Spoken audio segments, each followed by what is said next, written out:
Let me begin by expressing our felicitations to the President of the General Assembly, His Excellency Denis Francis, and our fullest support to the 78th UNGA's theme of rebuilding trust and reigniting global solidarity. This is an occasion to take stock of our achievements and challenges, even while sharing our aspirations and goals. And indeed, in regard to both, there is much that India has to share. Mr. President, the world is witnessing an exceptional period of turmoil. As it is, structural inequities and uneven development have imposed burdens on the global South. But stresses have been aggravated by the impact of the COVID-19 pandemic and the repercussions of ongoing conflicts, tensions, and disputes. As a result, socio-economic gains of recent years have been rolled back, resources for sustainable development are severely challenged, and many countries really struggle to make ends meet. Navigating the future appears even more daunting today. At this juncture, it was with a sense of exceptional responsibility that India took up the presidency of the G20. Our vision of one Earth, one family, one future sought to focus on the key concerns of the many, not just the narrow interests of a few.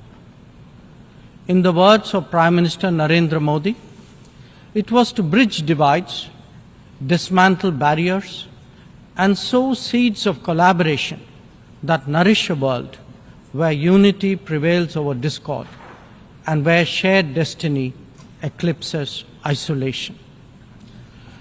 The New Delhi G20 Leaders' Declaration articulates our collective ability to do so.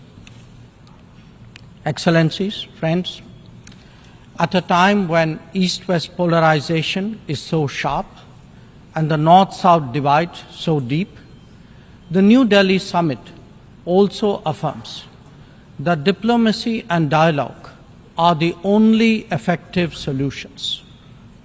The international order is diverse, and we must cater for divergences, if not differences.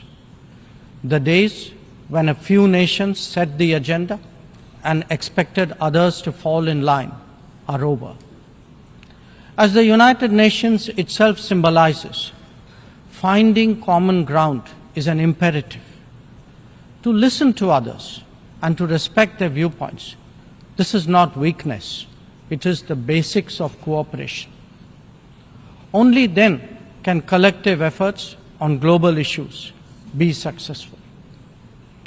Recognizing that growth and development must focus on the most vulnerable, we began the G20 presidency by convening the Voice of the Global South Summit.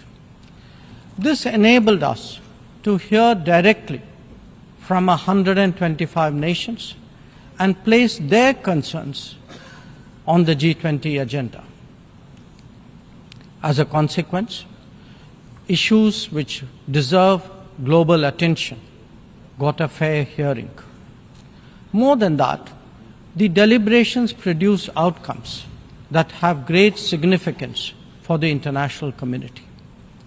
Mr. President, it was also noteworthy that at India's initiative, the African Union was admitted as a permanent member of the G20. By doing so, we gave voice to an entire continent which has long been its due.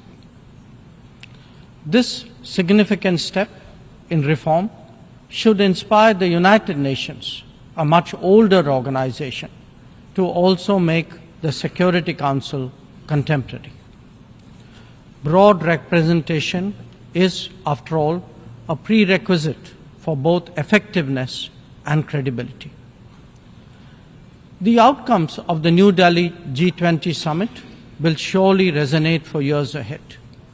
Among them is an action plan for sustainable development goals, a crucial need of the day. Equally important are the high principles of lifestyle for environment, and the Green Development Pact as they shape our approach to our planet's future. The transformative role of digital public infrastructure has also finally been recognized as the salience of women-led development in building an inclusive and progressive society. The reform of international financial institutions has been given due weight, as has the resolution of debt vulnerabilities.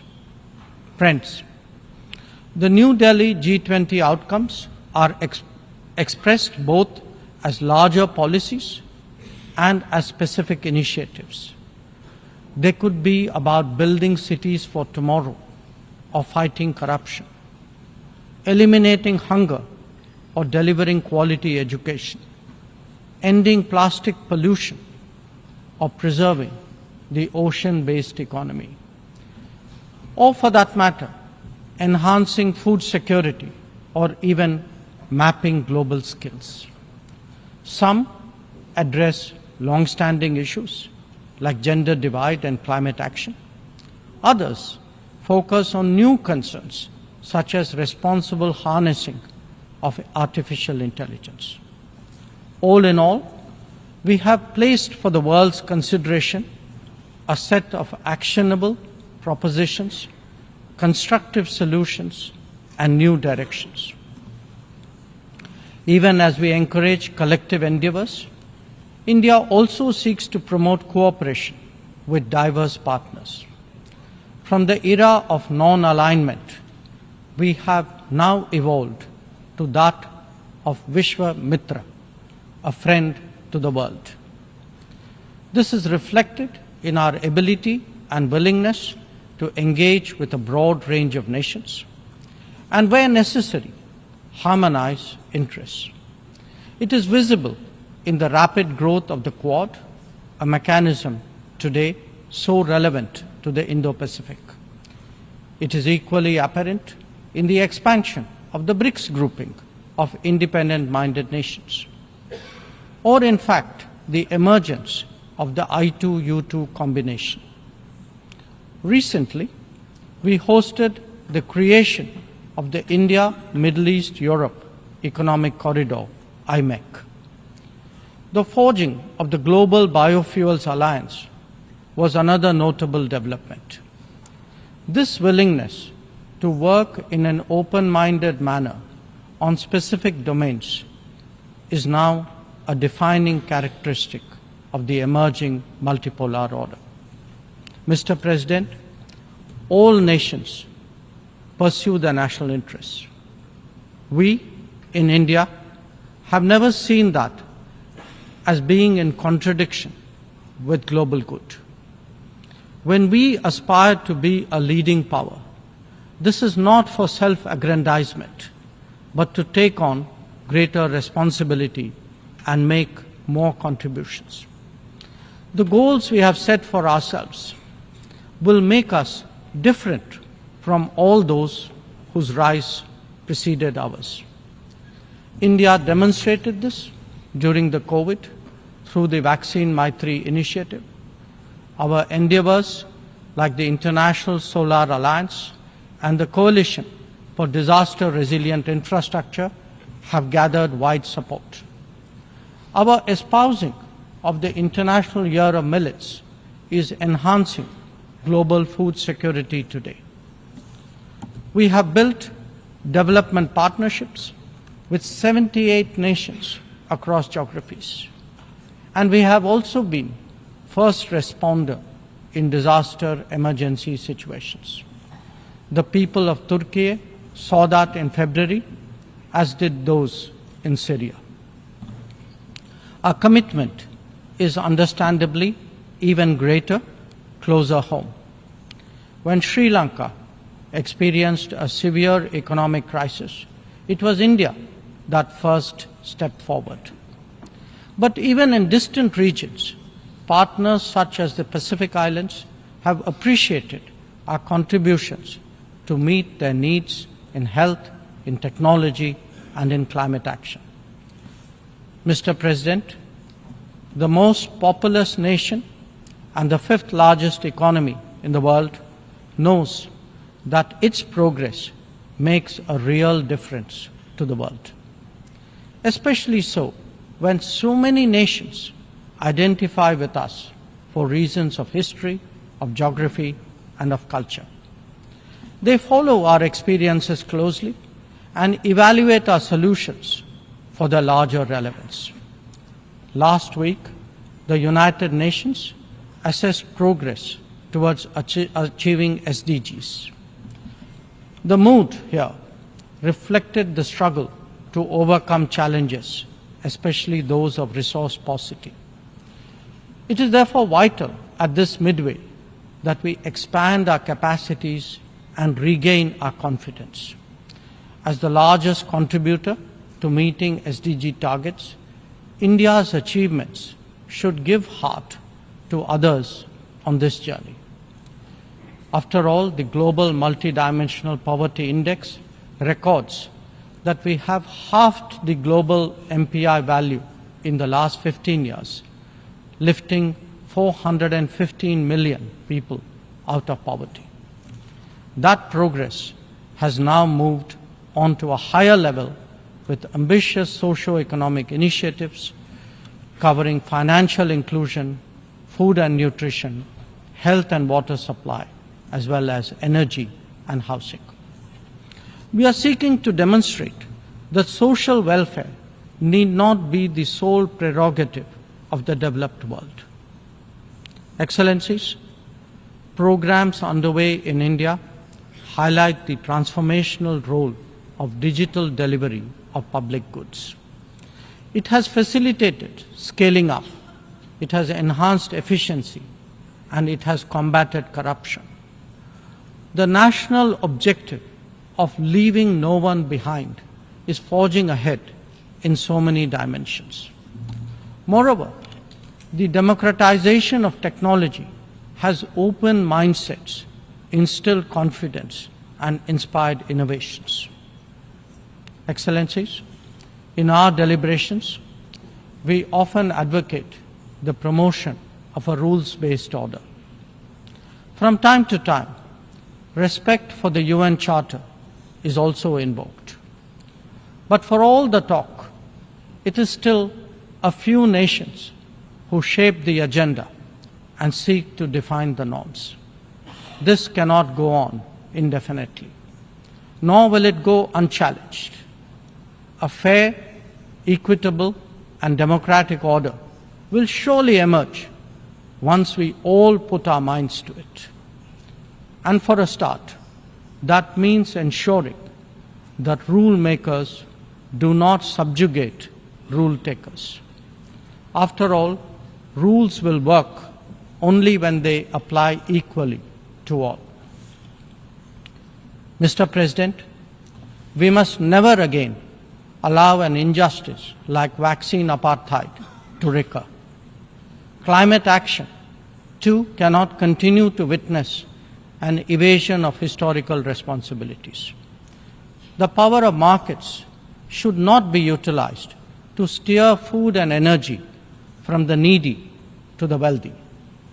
Nor must we countenance that political convenience determines responses to terrorism, extremism, and violence. Similarly, respect for territorial integrity and non-interference in internal affairs cannot be exercises in cherry-picking. When reality departs from the rhetoric, we must have the courage to call it out.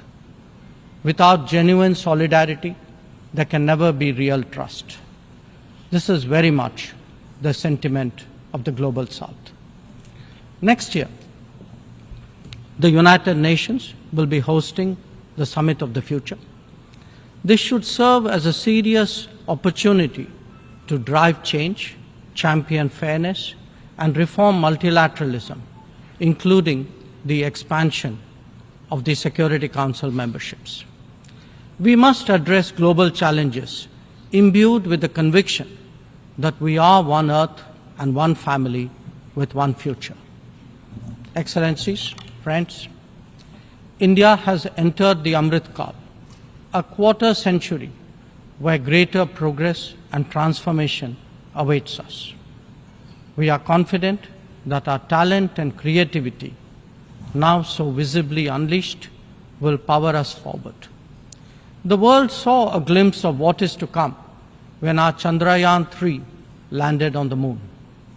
Today, our message to the world is in digitally enabled governance and delivery, in the widening ambit of amenities and services, in rapidly growing infrastructure, and in our energetic startup culture.